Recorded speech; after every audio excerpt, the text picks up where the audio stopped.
Fala pessoal, mais um vídeo aqui para o nosso canal. Olha, Bolsonaro perto da prisão, Lula detona em evento e o Centrão entra em desespero, tá bom? A gente vai acompanhar agora aqui esse discurso do Lula. Já deixa nos comentários aí a sua opinião sobre esse assunto, deixa um like para fortalecer o nosso vídeo e vamos ao conteúdo. É um gesto de civilidade nesse país que nos últimos anos perdeu o hábito de civilidade, porque a gente teve um presidente que mentiu 4 anos para esse país. E eu, em todo lugar que eu vou, eu desafio alguém, mesmo aqueles que votaram nele, a mostrar uma única casa feita por ele no Tocantins, uma única estrada feita por ele no Tocantins, ou uma única escola feita no Tocantins. Aliás, eu quase sou obrigado a perguntar se tem alguma creche feita por ele, porque ele não fazia nada a não ser fazer provocação. Pois bem, quando nós chegamos na presidência da República, esse país estava desmontado, governador. Eu encontrei mais de 3 mil creches que tinham sido começadas no governo da Dilma e que estavam paralisadas. Eu encontrei 87 mil casas do Minha Casa Minha Vida que começaram a ser construídas em 2013 e 2014 e estavam paralisadas. E eu fico pensando, um cara que é eleito encontra uma casa sendo construída para o povo pobre e ele não tem coragem de acabar aquela casa.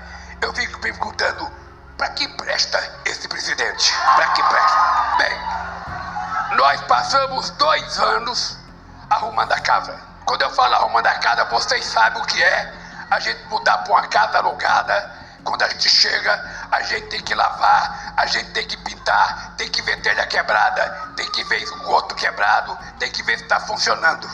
É assim que a gente faz. Tem gente que eu sei que não gosta de mim. Eu vejo e não gosta de mim exatamente porque eu gosto de vocês. Se eu não estivesse aqui e tivesse numa reunião com eles, tomando um whiskyzinho essa hora, eles gostavam de mim. E eu, todo dia 23 de dezembro, ao invés de tomar café com os moradores de rua de São Paulo, eu fosse jogar golfe com eles, eles gostavam de mim. Mas é importante eles saberem que eu governo esse país para todo mundo. Mas eu tenho o meu lado, é o povo trabalhador desse país. O meu lado são os professores desse país. E nós então passamos 2 anos, governador, 2 anos, fazendo reparo na desgraceira que foi feito. Inclusive, governador, na economia, para tentar ganhar as eleições, foram um gasto equivalente a 300 bilhões de reais nesse país para ver se ganhava as eleições.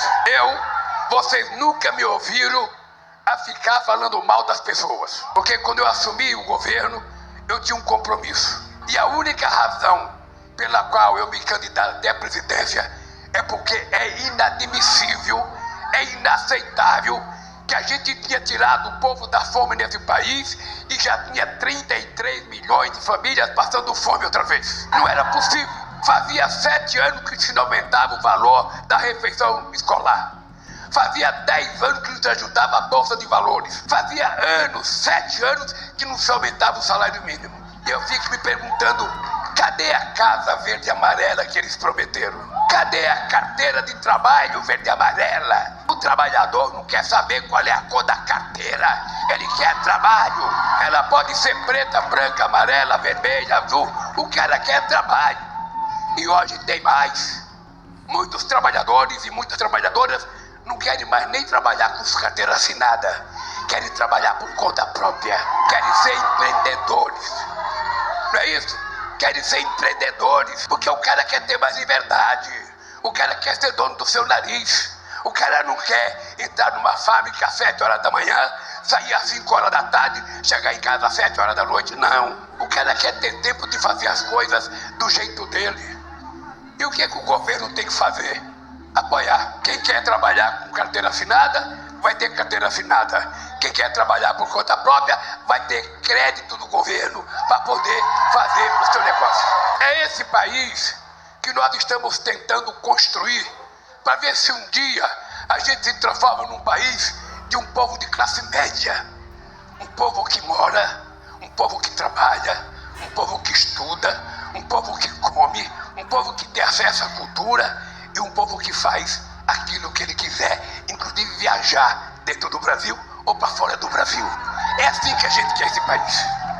De um povo que viva bem, feliz, sorrindo como o sorriso dessa mulher aqui na minha frente. Sorrindo. Porque o Brasil está tomado de um ódio desnecessário.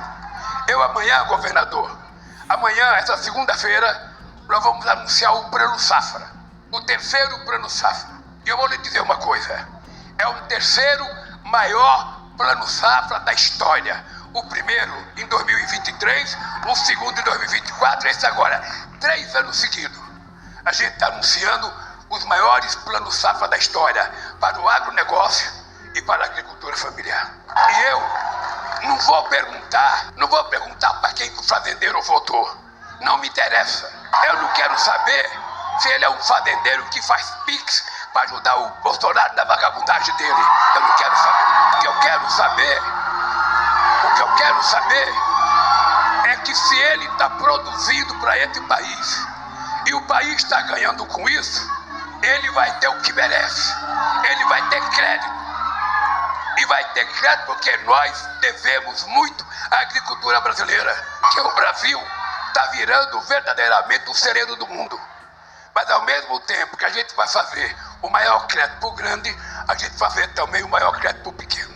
Nesse país, o INCRA está aqui e não pode me deixar mentir. E mesmo que eu fizer uma coisa que não é verdade, tem que acreditar. É o seguinte, o Brasil tem mais ou menos uns 5 milhões de pequenas propriedades, de propriedades rurais. Dessas propriedades, tem mais de 4 milhões e meio de propriedades até 100 hectares. 85% das propriedades são até 100 hectares. Portanto, são pequenos e médios produtores. E são essa gente que coloca comida na nossa boca. São essa gente que produz comida de verdade para alimentar a gente, para fazer merenda escolar e para sustentar inclusive os grandes fazendeiros. Porque o cara que tem uma grande fazenda de soja, ele não cria uma galinha caipira porque não é rentável, mas ele vai comprar do pequeno produtor. O cidadão que tem 10 mil hectares de soja ou de milho, ele não vai criar um porquinho para ele comer. Ele vai comprar do vizinho dele que é um pequeno produtor. E é por isso que a gente precisa ajudar o pequeno produtor a ter uma produção cada vez melhor. É por isso que nós criamos o programa Mais Alimento. É por isso que a gente vai continuar fazendo reforma agrária nesse país. Porra, eu te servi água e você não teve a paixão de me servir. Eu fui tão elegante com ela, não fui? Então, gente, esse país vive um dos seus melhores momentos. Dizem que eu tenho sorte. E eu sempre falo que eu tenho muita sorte. Deus foi muito generoso comigo e é muito generoso comigo. Eu nasci, governador, numa região onde muitas crianças não conseguem chegar a 5 anos de idade porque morrem de fome. E a minha mãe, com 8 filhos, deixou a cidade que eu nasci em Pernambuco em 1972 e veio para São Paulo atrás do seu marido, que tinha vindo em 1945 e deixou a minha mãe buchuda do Lulinha. Tá? Meu pai só foi me ver com 5 anos de idade. Aí, quando eu tinha 7 anos, minha mãe foi para São Paulo. Qual foi a surpresa? Quando ela chegou, meu pai já tinha outra família. Você pensa que a minha mãe ficou chorando? Você pensa que a minha mãe ficou resmungando? A minha mãe, analfabeta, com 8 filhos, teve a coragem de mandar meu pai para o lugar que ele merece e foi cuidar dos 8 filhos e criou os 8 filhos sem ficar mendigando um prato de comida.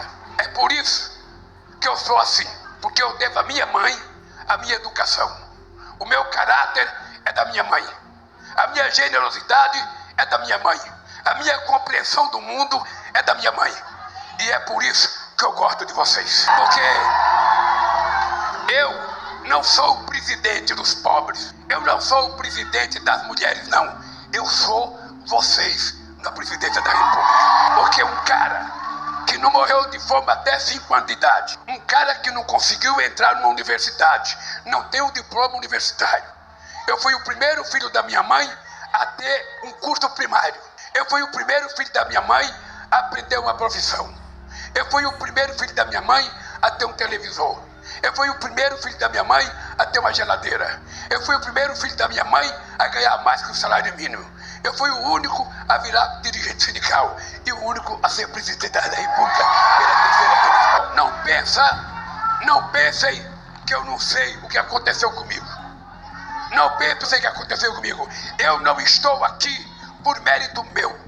Eu estou aqui pela vontade de Deus e pela coragem de vocês que tiveram coragem de acreditar de que era possível provar que um operário metalúrgico tinha mais competência de cuidar de vocês do que a elite brasileira que durante 500 anos não cuidou de vocês.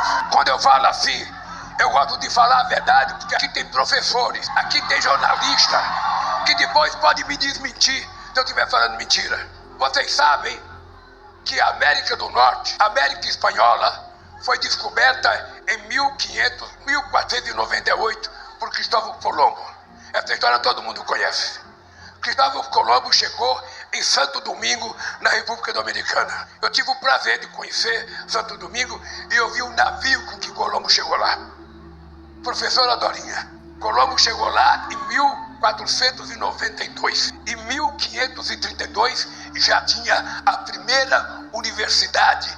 40 anos depois da descoberta, já tinha uma faculdade. Aqui no Brasil, nós fomos descoberto coisa nenhuma, invadiram a terra dos indígenas em 1500. E sabe quando é que a gente foi ter a primeira universidade brasileira?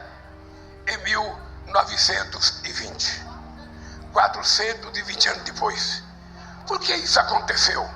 Aconteceu porque a elite desse país mandava os filhos dela para estudar no exterior e os pobres tinham. Primeiro os indígenas, que eles lá dizimaram. Depois, durante 300 anos, escravos aqui no Brasil e depois o povo pobre. Era para cortar cana, né? Capava a mina para eles pegarem o ouro, para colher café. Não precisava estudar. Então eu tenho orgulho de estar olhando na cara de vocês e dizer para essa senhorinha de cabelo branco: esse homem que está falando com você não tem diploma, mas é o presidente que mais fez universidade na história desse país, é o presidente que mais fez institutos federais na história desse país e é o presidente que mais colocou gente para estudar nesse país.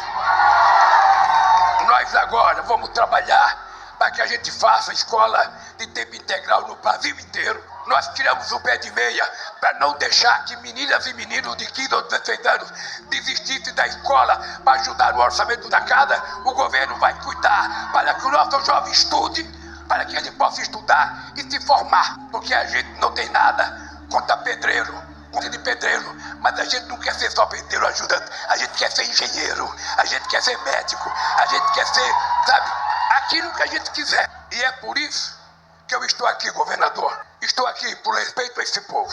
Eu nunca, governador, nunca perguntei para um governador em quem você votou ou não votou. Mas você disse agora há pouco que um dia você já votou em mim. E é preciso lhe dizer que o bom filho a casa retorna. É importante lhe dizer. Tá bom? Eu queria dizer para o governador, quando o homem tem dúvida, pergunta para a mulher, que ela sabe ensinar como é que tem. Hoje é um dia de agradecer aos senadores do estado de Tocantins, ao Irajá, a nossa querida professora Dorinha, ao Eduardo Gomes, que não está aqui, mas é um companheiro do PL, que tem votado muitas coisas de interesse do governo no Senado da República. É dia de agradecer aos deputados federais, que independentemente do partido que estão, tem ajudado a gente a aprovar as coisas naquele Congresso Nacional. É dia de agradecer aos prefeitos e olhar nas caras dos prefeitos e dizer, tenho orgulho de dizer, nunca um presidente da República tratou vocês com o respeito e com o carinho que eu trato todos os prefeitos desse país. Nunca. E eu trato os prefeitos bem porque é na cidade que se cuida da escola, é na cidade que se cuida da água, é na cidade que se cuida do transporte, é na cidade que se cuida da saúde. Não é no estado, não é em Brasília, é na cidade.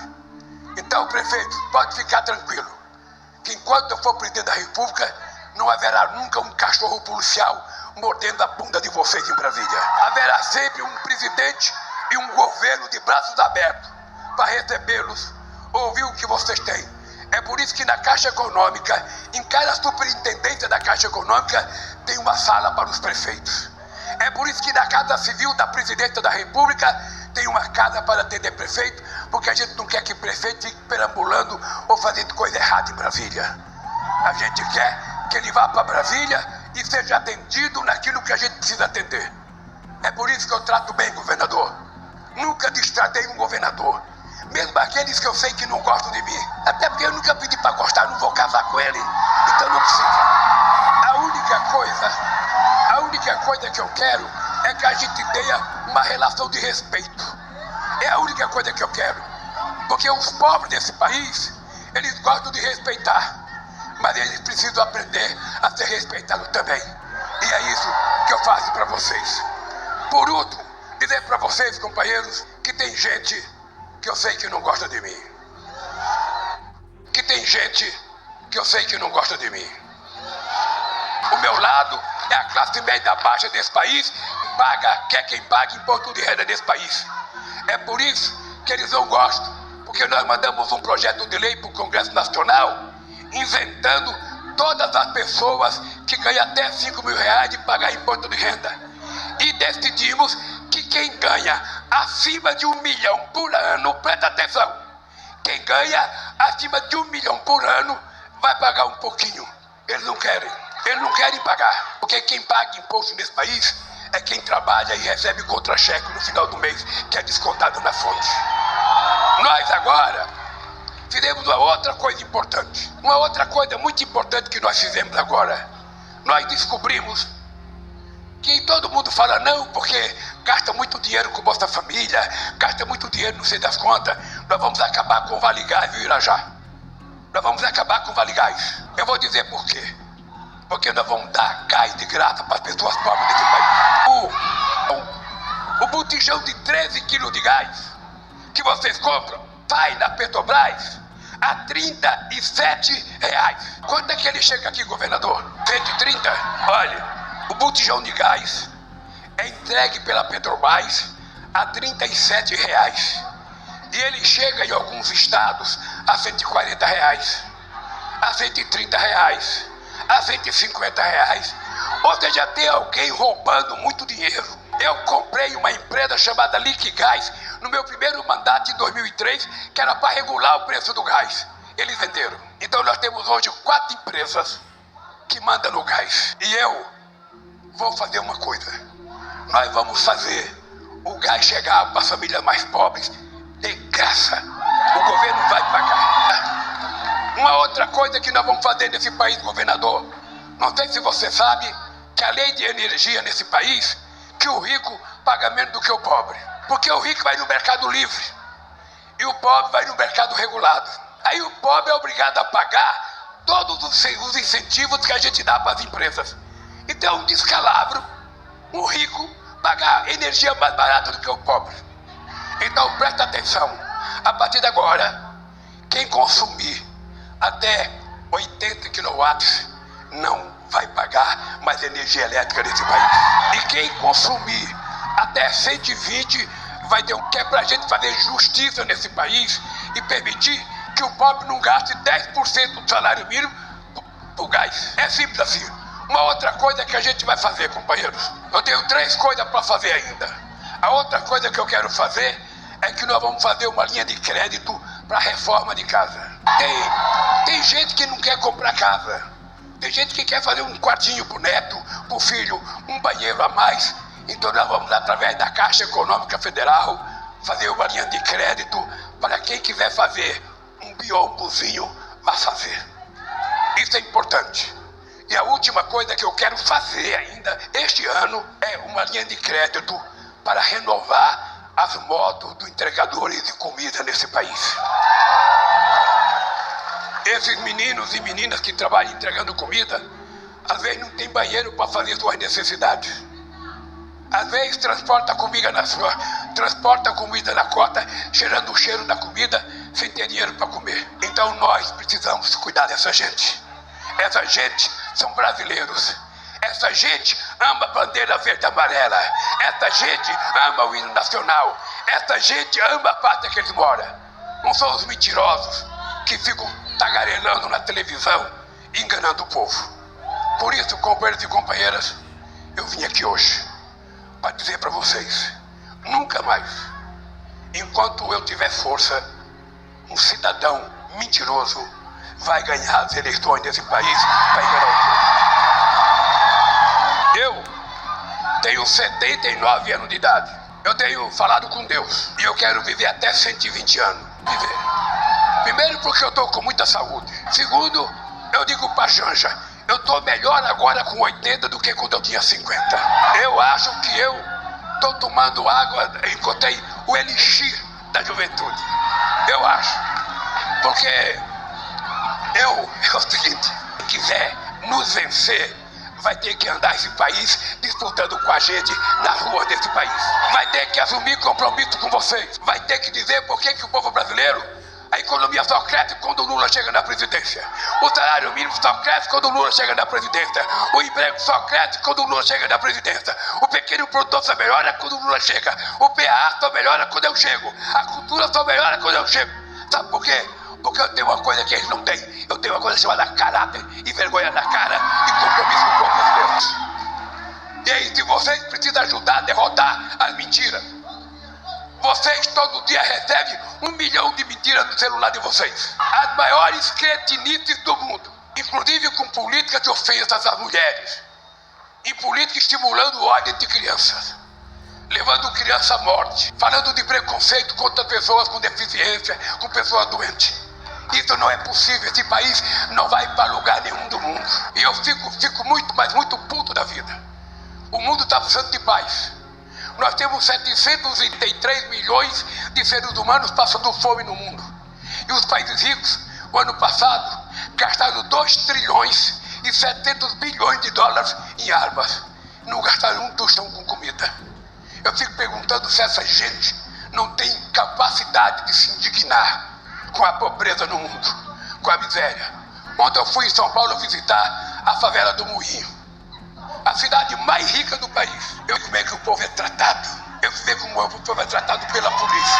Gente, eu quero dizer para você, eu só tenho um compromisso na vida. Eu fui dirigente sindical e o Paulo Mourão sabe?